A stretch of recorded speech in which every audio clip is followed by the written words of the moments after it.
something to see.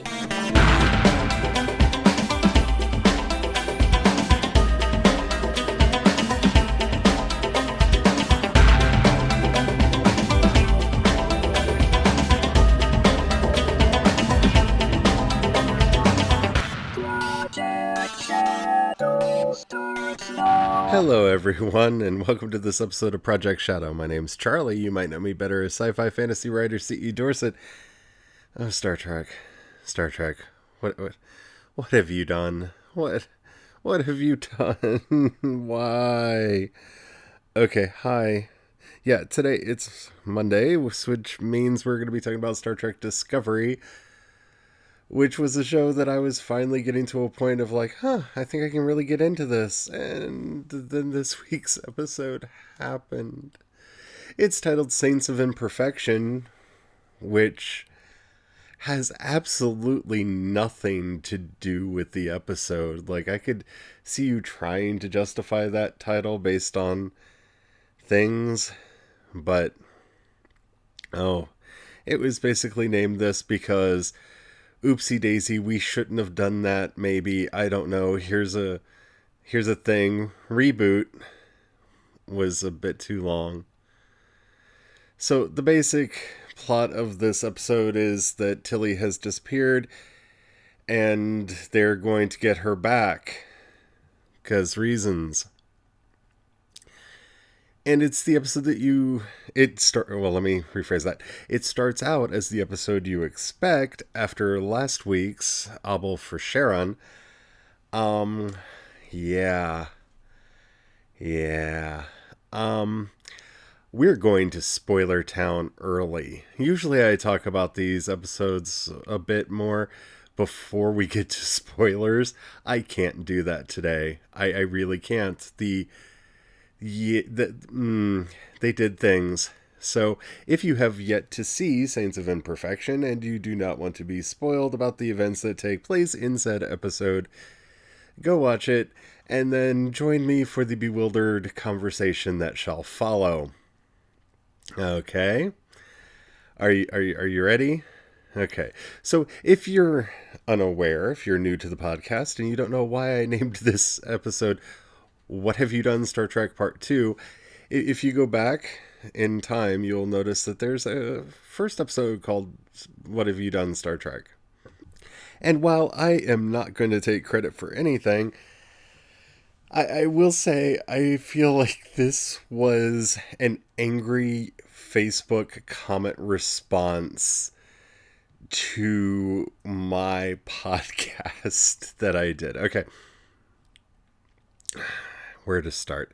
If you are unacquainted with the events of Star Trek Discovery Season 1, which I know not a lot of people saw, so I'm going to go over it real quick. The basic plot, one of the basic plots, the worst plot of Star Trek Discovery Season 1, is the addition of the character Ash Tyler, who, surprise, is actually a secret Klingon named Voke, who we meet in the first episode. And it's not a surprise. Like, from the first episode where they introduced him, I turned, looked at Brian, and said, oh, he's a Klingon, you know. And then they acted like it was a surprise, like nobody knew, and he keeps doing weird and suspicious things, and weird and shady things, and having weird dreams, and, ooh, what's the mystery? There's no mystery, he's a Klingon. So eventually he goes, okay, for reasons that I'm not going to get into, he goes to the doctor scans him and goes, oh, you're a Klingon. And then, for reasons, the doctor turns around and looks at him and says, you know, you're a Klingon, and he jumps out of the bed, breaks the doctor's neck, and kills him. Yeah. Because doctor be stupid, yo. That's not the worst part of it. let's rewind a little bit.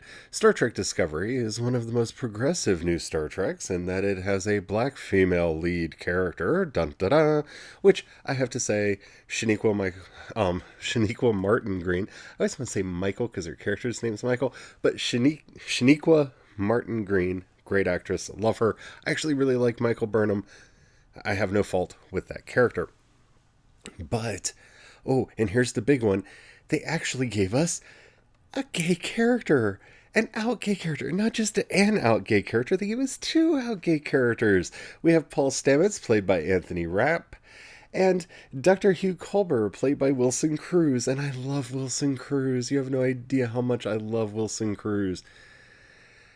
And yeah, as soon as people like me saw that, oh, look, there's a mixed race gay couple on Star Trek. Well, we better not get too attached to Dr. Culber because he's gonna die because you can't have two gays on a show, and yeah, they're not gonna kill the white one because, reasons. And it was a bad joke. And flash forward to Dr. Culber being an idiot, telling the Klingon, hey, I know you're a Klingon, and then getting his neck snapped. Because, oh, Star Trek, what have you done? So, in this episode, we find out that they're being... Okay, so May, the weird fungal infection that brought Tilly into the mycelial network that caused this entire episode to happen... She is trying to save them from a monster, and the monster turns out to be Dr. Culber, who entered the mycelial network. They tried to devour him. He fought back. He's now destroying everything, ... Dr. Culber is accidentally committing genocide, trying to save his own life. Moral of the story is, you just never know who the bad guy is. And... I'm just going to go there. By the end of the episode, they bring him back to life. Yay! Uh-huh. So, the first joke that just kind of writes itself is in the season of Star Trek Discovery, which is the search for Spock. Somebody had to come back to life, but I'm ching.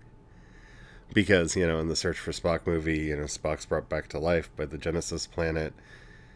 Which I guess they have more reason for having Genesis happen now because Starfleet could start exploring the technology within the cocoon and blah, blah, blah, blah, blah, blah, blah, whatever. Okay. I don't know how to feel about this episode. I don't know. And it really depends on what happens after this episode. This episode... Oh, the naffery that ensues. Okay.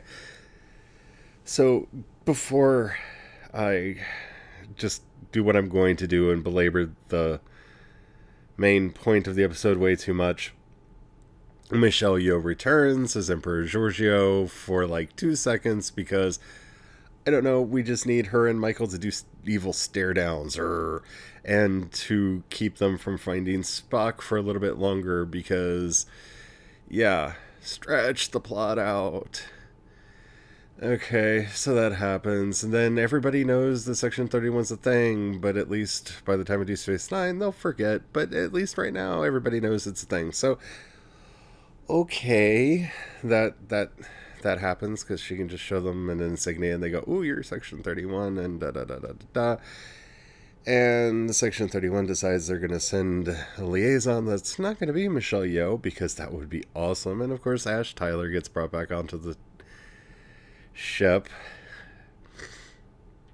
Yeah, just in time for the man he killed to be brought back from the dead. And, that's going to be fun. Fun for everybody, because why not bring back the worst character that Star Trek's ever had? Okay, yeah. So that's some of what happened, and apparently Christopher Pike is friends with the guy who's heading Section 31, but they haven't talked to each other in a while, and they have weird banter. Oh, and that admiral who was kind of a thing in the first season, she shows up again because reasons. I mean, you just have to have Admiral Cornwell just magically appear because reasons. Yeah. So this episode was different, and I don't know how to feel about it. The special effects were really good. It looked really good. That is the one thing that I can consistently say about Discovery is that CBS has been putting the money into it that they need to so that the special effects pay off.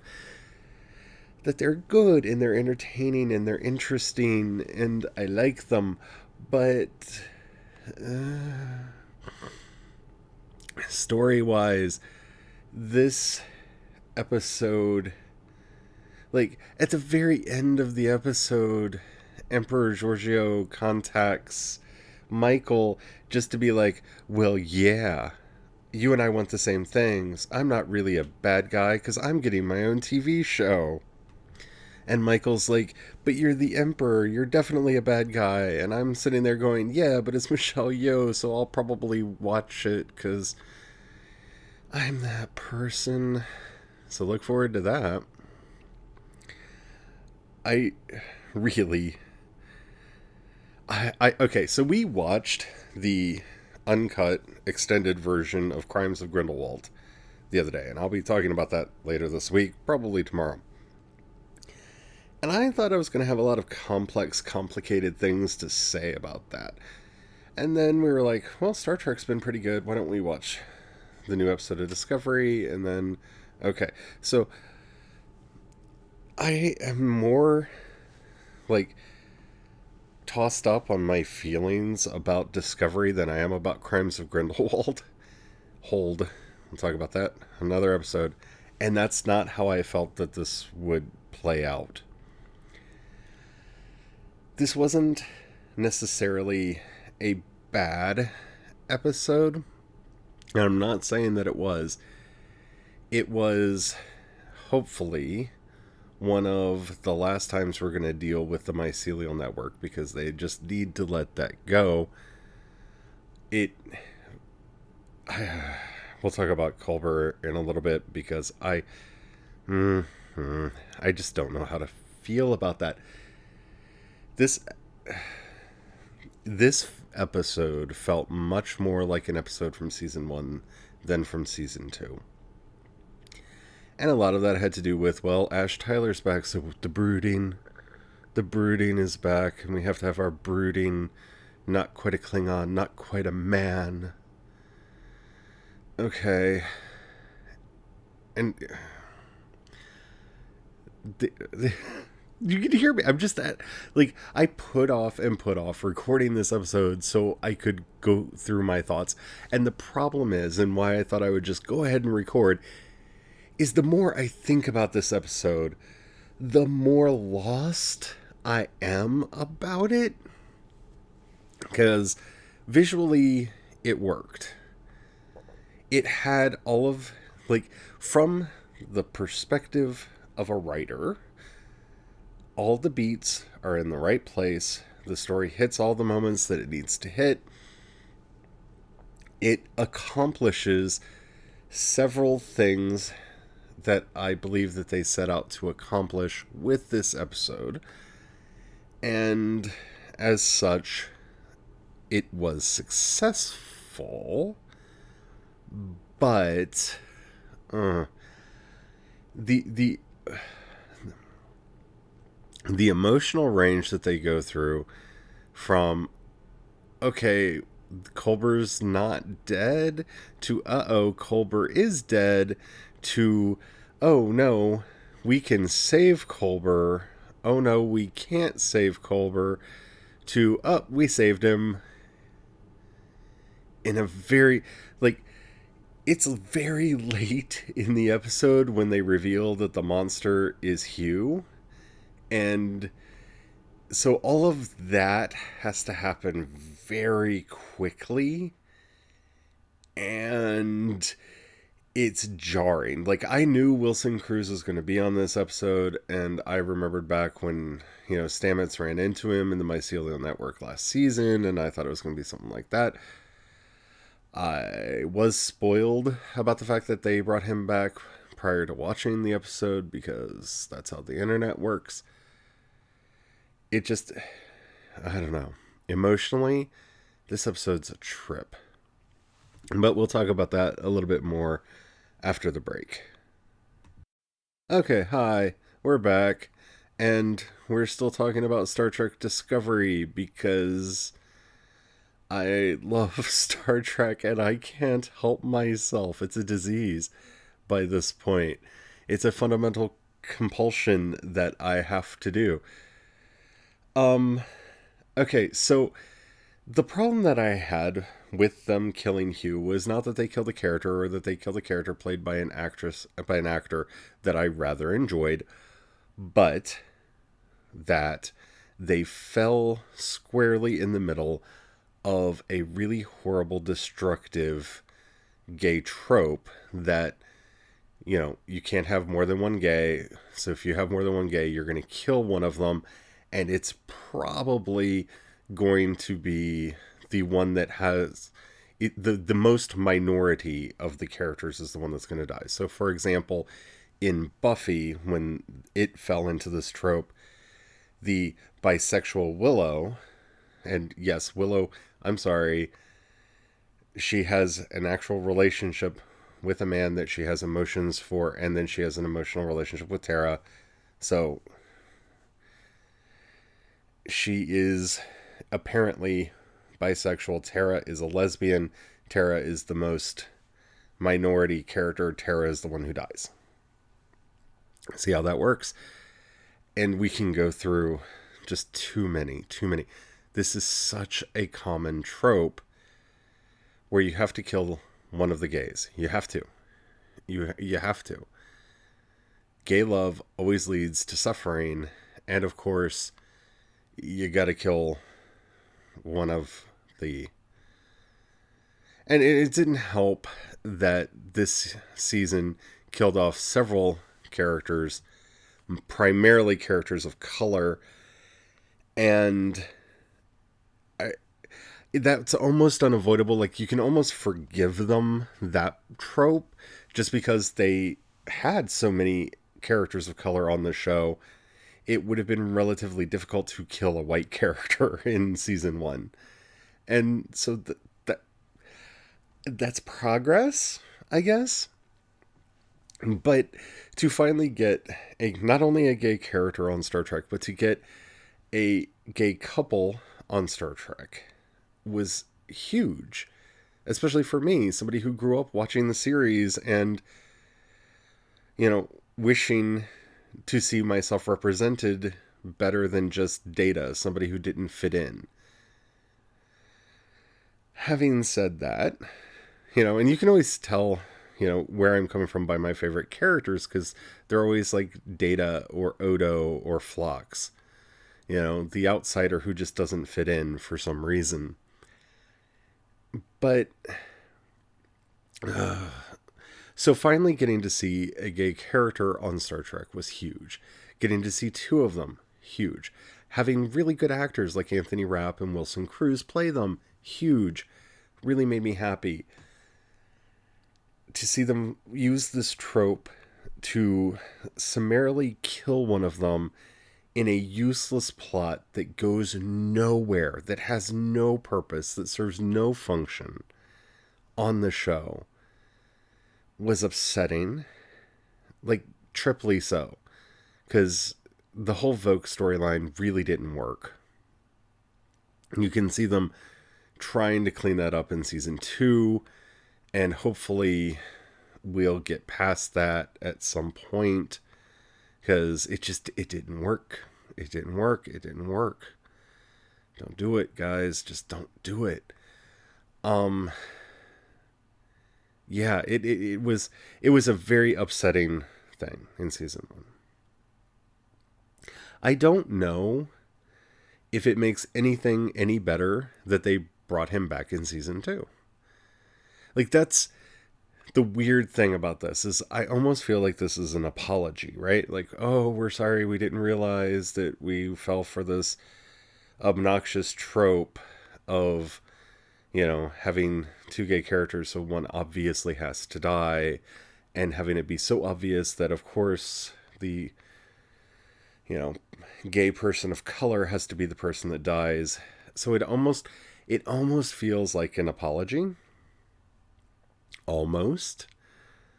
But a lot of that is going to then hinge on what are they going to do with him after this. Like, if he's so mentally fraught from his experiences in the mycelial network that he has to go away for psychological treatment, well, did they really bring him back? Like, if he doesn't become a regular character on the show again in some way, shape, or form, does it matter that they brought him back? Right? So, say he and Paul end up breaking up. Does that, they've now put so much pressure on this character and on the relationship between Paul and Hugh that I don't know that there's a right step that they can make here. Because, seriously, if they do a storyline that threatens his life again, that's not going to go over very well. There is going to be a showdown between him and Tyler, either in one of the next 2 episodes, I believe. Let's see, the next episode we don't know the title for, but the one after that, let's see, a couple after that. So we just watched episode 5. That's the one we're talking about now. Episode 8 is titled If Memory Serves. And we don't know the ones in between. But, at some point, Tyler and Culber are going to have a thing. Because, Tyler is still dealing with the stuff that Vogue did. And, well, Culber is going to have to deal with the fact that the guy who murdered him is on the ship. I mean, I don't see a good way forward with this.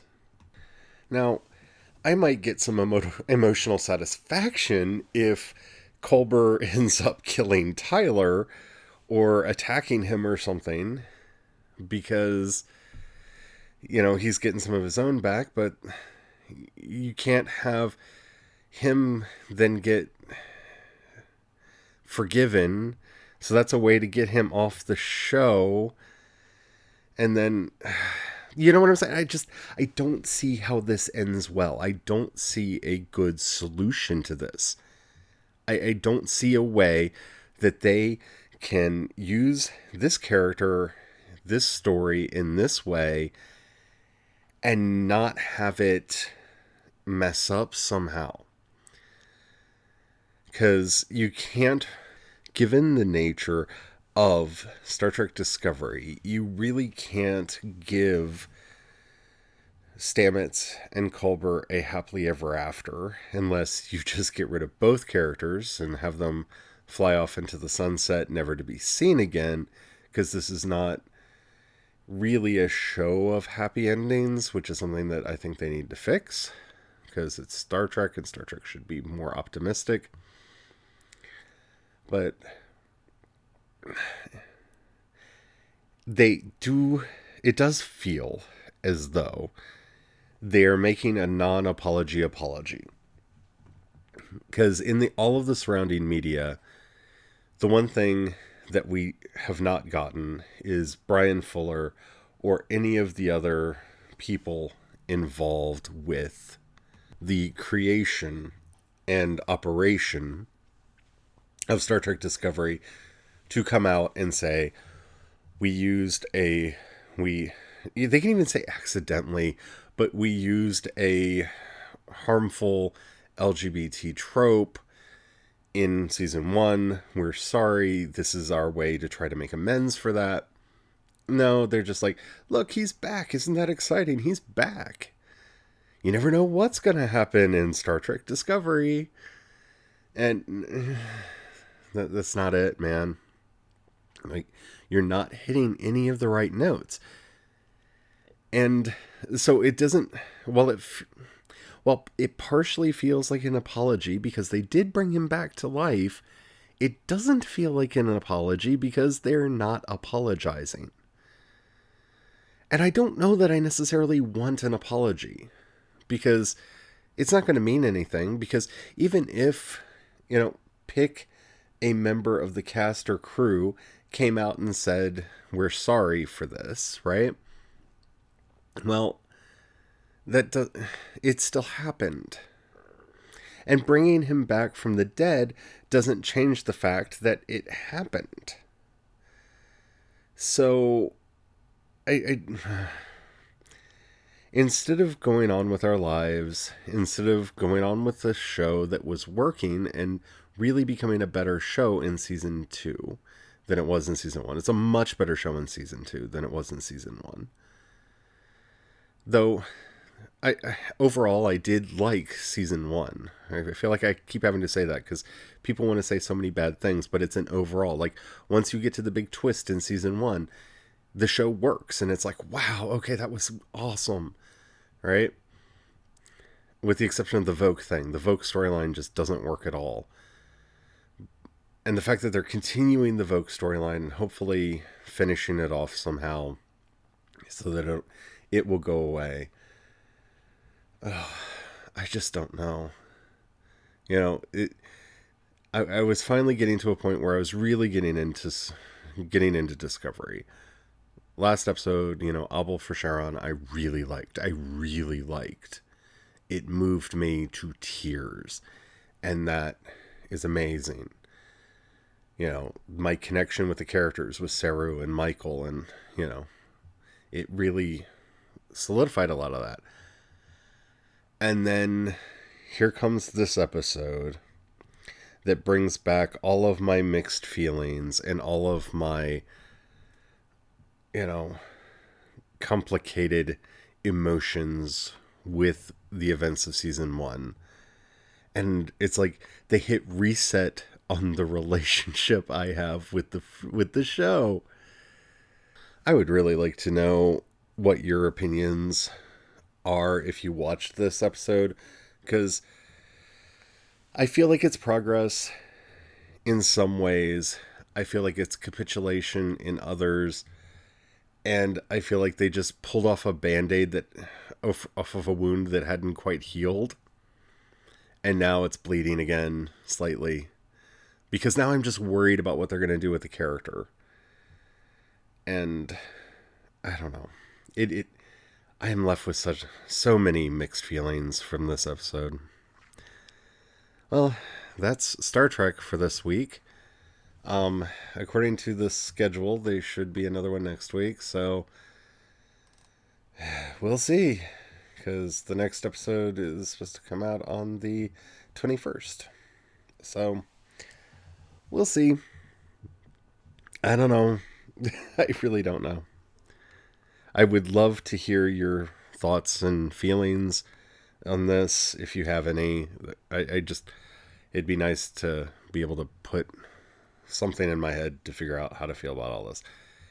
If you liked this episode, and the app that you're listening to me on allows you to rate either the episode or the podcast or both, please do so.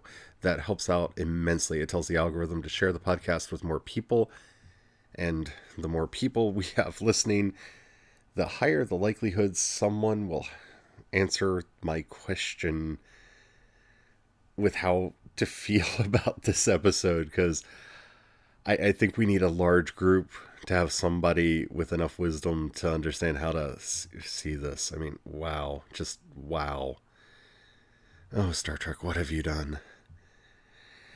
If you've got a buck you can throw my way, in the show notes, you'll see a link that says Anchor Community Support. If you click that, you can join the project for either $1, $5, or $10 a month. And that really does help a lot. Help me buy the new microphone that I'm talking to you on. Help me buy the software I'm using for the ebooks and a lot of different things. Maybe helping me buy some new star mapping software I'm looking at. If anybody has any recommendations of star mapping software, that would be good. Oh my goodness. If you don't have any money, trust me, I understand that. Money is tight for us right now, too. I really understand that. What you could do is share the podcast with people that you think would enjoy it, because that helps out immensely as well. If you want to talk to me, you can do so either at CE Dorset on Twitter or facebook.com/groups/Project Shadow. If you go there, you can find the Project Shadow group. I will definitely be putting this episode in there and hopefully getting some conversation off of it. Better than the last one where somebody came in to troll and it was a thing. Anywho, I am working on the new sci-fi series that I brought up with you all and you all seemed very excited about. I do have one question that I would like for you to contact me about with your opinion. How close to the real galaxy do I need to be? Because I'm looking at star maps and trying to decide, exactly how close to reality I need to be. So let me know your feels thereabouts. Anywho, until next time, when we'll probably be talking about the crimes of Grindelwald, because I have feelings. You all knew they were coming. They're here. And they may not be what you expect. So, we'll see on that. Anywho, until next time, don't forget, have the fun. Bye.